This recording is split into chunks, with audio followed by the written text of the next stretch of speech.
तो hello friends, this is Mansi Rajput. आज हम उपसर्ग के 25 क्वेश्चंस आपके लिए लेकर आए हैं। ठीक है, तो बिना देर किए हम जल्दी से शुरू करते हैं। ठीक है, जो कि हमारे ये जो क्वेश्चंस हैं आने वाले जो सीटेट और यूपीटेट हैं उसमें आपको हेल्प करेंगे ये। ठीक है, तो चलिए हम शुरू करते हैं। तो हमारा उपसर्ग टॉपिक का जो पहला आज हम उपसर्ग करने वाले हैं। तो हमारे टॉपिक का जो पहला प्रश्न है वो पढ़ते हैं।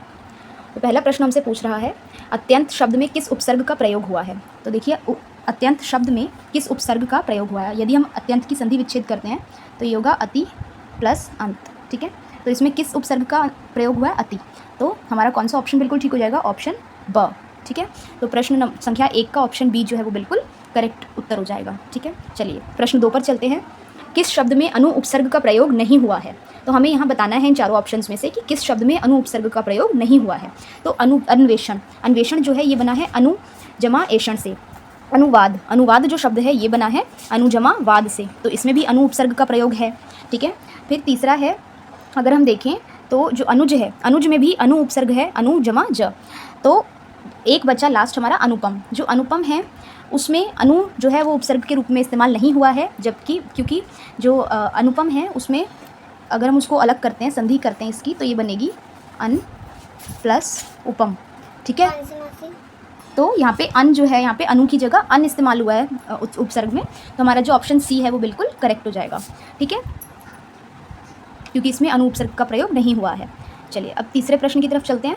कि तीसरा प्रश्न है, प्रत्युत्पन्नमति शब्द में कौन सा उपसर्ग है। ठीक है, अब हमसे पूछा गया प्रत्युत्पन्नमति शब्द में कौन सा उपसर्ग है। तो इसमें मूल शब्द उत्पन्न है, मति प्रत्यय है और प्रति जो है इसमें उपसर्ग है। तो हमसे उपसर्ग पूछा है तो हम उपसर्ग बताएंगे। ठीक है, इसमें हमारा उपसर्ग क्या हुआ, इसमें हमारा उपसर्ग हुआ प्रति। ठीक है, तो ऑप्शन जो स है प्रश्न 3 का ऑप्शन स बिल्कुल करेक्ट ऑप्शन हो जाएगा। ठीक है, करेक्ट आंसर हो जाएगा। अब प्रश्न 4 की तरफ हम चलेंगे। प्रश्न 4 हमसे पूछ रहा है, संस्कार और संगम दोनों शब्दों में किस उपसर्ग का प्रयोग हुआ है। हमें यहाँ बताना है कि इन दोनों शब्दों में कौन सा उपसर्ग प्रयोग हुआ है। तो इसमें जो उपसर्ग है वो है सम। ठीक है, सम। तो ये कौन से हमारे ऑप्शन में हमें देखने को मिल रहा है, ऑप्शन अ में। ठीक है, तो प्रश्न 4 का ऑप्शन अ जो है वो बिल्कुल करेक्ट आंसर हो जाएगा। ठीक है, चलिए प्रश्न 5 की तरफ चलिए। तो प्रश्न 5 में हमसे पूछा गया है, दुराचार शब्द में मूल रूप से कौन सा उपसर्ग प्रयुक्त है।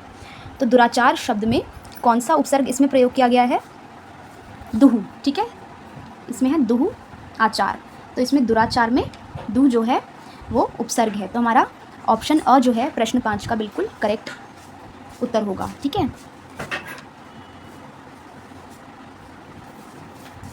अब प्रश्न 6 की तरफ हम चलते हैं। प्रश्न 6 में हमसे पूछा गया है कि अन्वेषण शब्द का सही संधि विच्छेद करते हुए उपसर्ग चुनिए।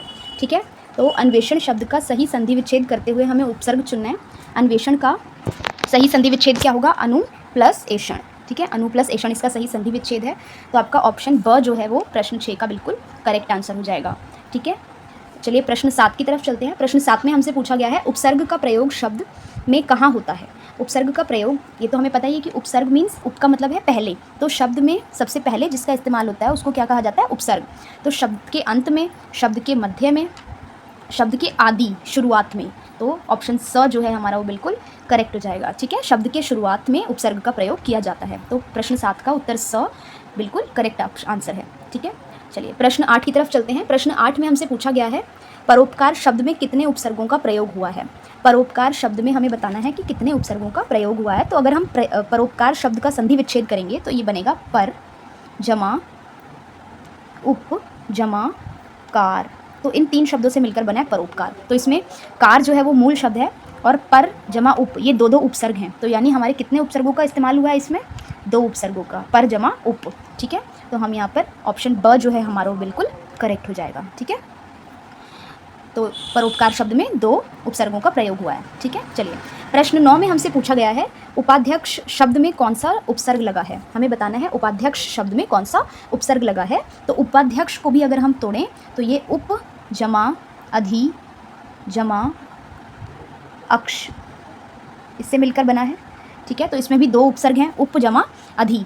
ठीक है, तो इसमें उप जो है वो पहला उपसर्ग है, इसलिए हम उप पर टिक करेंगे। ठीक है, ऑप्शन में हमें उप देखने को मिल रहा है क्योंकि ये पहला इसका उपसर्ग है, तो उप जो है हमारा बिल्कुल करेक्ट ऑप्शन हो जाएगा। ठीक है, प्रश्न 9 का ऑप्शन स जो है हमारा बिल्कुल करेक्ट हो जाएगा। ठीक है, चलिए अब हम चलते हैं प्रश्न 10 पर। प्रश्न 10 देखेंगे। प्रश्न 10 में हमसे पूछा गया है निम्नलिखित में से किस शब्द में अ उपसर्ग का प्रयोग नहीं हुआ है।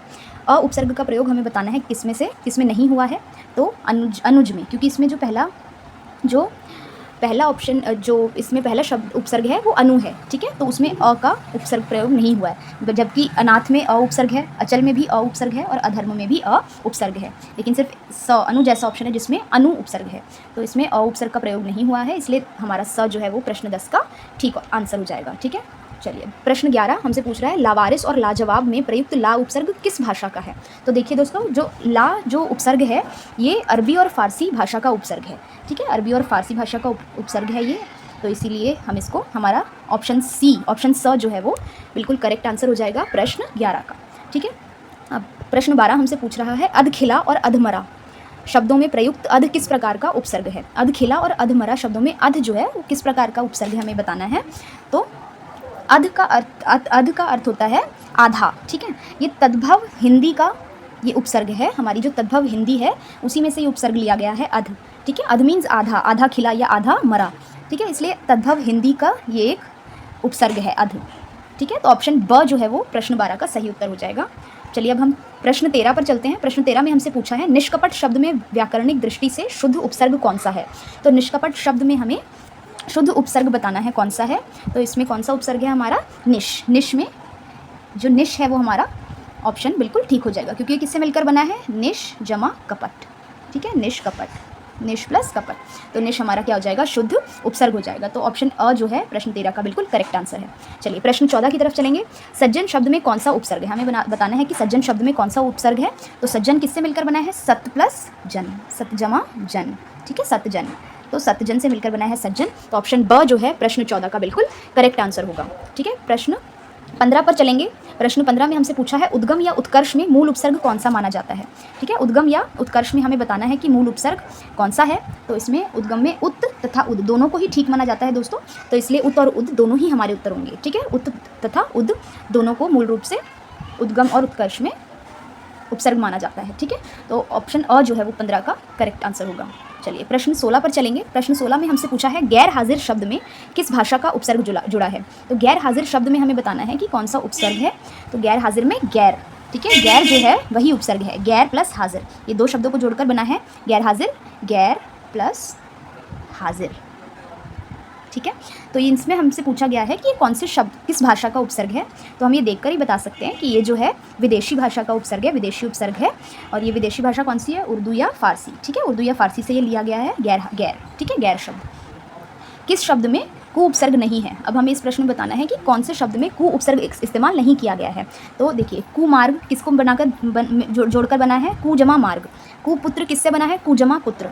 ठीक है, कुरीति, कु जमा रीति। लेकिन ये जो कुशल शब्द है, कुशल जो शब्द है वो एक मूल रूढ़ शब्द है। ठीक है, इसको हम और टुकड़ों में नहीं बांट सकते, मूल रूढ़ शब्द है ये एक, तो हम इसके और संधि विच्छेद नहीं कर सकते। तो इसीलिए जो कु उपसर्ग इसमें नहीं लगा हुआ इस शब्द में, कुशल में। तो हमारे प्रश्न 17 का ठीक ऑप्शन कौन सा होगा, ठीक आंसर कौन सा है, ऑप्शन स।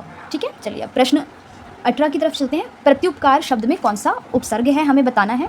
तो प्रत्युपकार में प्रति जमा उप, प्रति जमा उप जो है इसका बिल्कुल करेक्ट आंसर होगा।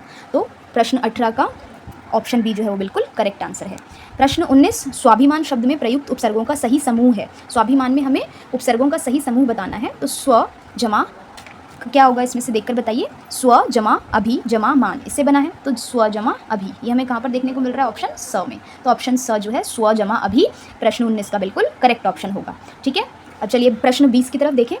बहिष्कार शब्द में कौन सा उपसर्ग है, हमें बताना है कि बहिष्कार शब्द में कौन सा उपसर्ग है। तो यहाँ पर ये इनकी अगर हम संधि विच्छेद करें तो ये संधि कौन सी संधि है, ये विसर्ग संधि है। बही जमा कार, बही जमा कार, तो ये इसमें उपसर्ग है बही। ठीक है, बही, तो यहाँ पर ऑप्शन जो अ है वो बिल्कुल करेक्ट हो जाएगा। ठीक है, प्रश्न 20 का ऑप्शन ए। अब देखिए प्रश्न 21 पर आ जाइए। परिवर्तन और परिक्रमा दोनों में उपसर्ग है, परिवर्तन और परिक्रमा, इसमें उपसर्ग हमारा आप बताइए कौन सा होगा। इसमें उपसर्ग होगा परि। ठीक है, परि जो है एक संस्कृत का उपसर्ग है जिसका अर्थ होता है चारों ओर। ठीक है, चारों ओर या पूर्ण, तो परि जो है यहाँ पर हमारा उपसर्ग हो जाएगा दोनों शब्दों में। तो परि हमारा कौन से ऑप्शन में है, ऑप्शन स। तो प्रश्न 21 का हमारा ऑप्शन स जो है वो बिल्कुल करेक्ट उत्तर होगा। ठीक है, चलिए प्रश्न 22 की तरफ चलिए। अवनति शब्द में प्रयुक्त उपसर्ग कौन सा है। अब हमें बताना है अवनति में कौन सा उपसर्ग लगा है। तो अवनति में अव जो है वो उपसर्ग लगाया गया है। ठीक है, अब का अर्थ होता है नीचे या हीन। ठीक है, तो ये अवनति शब्द में अब का इस्तेमाल किया गया है, अब उपसर्ग का इस्तेमाल किया गया है। ठीक है, तो ऑप्शन अ जो है वो प्रश्न 22 का बिल्कुल करेक्ट उत्तर होगा। चलिए प्रश्न 23 की तरफ चलेंगे।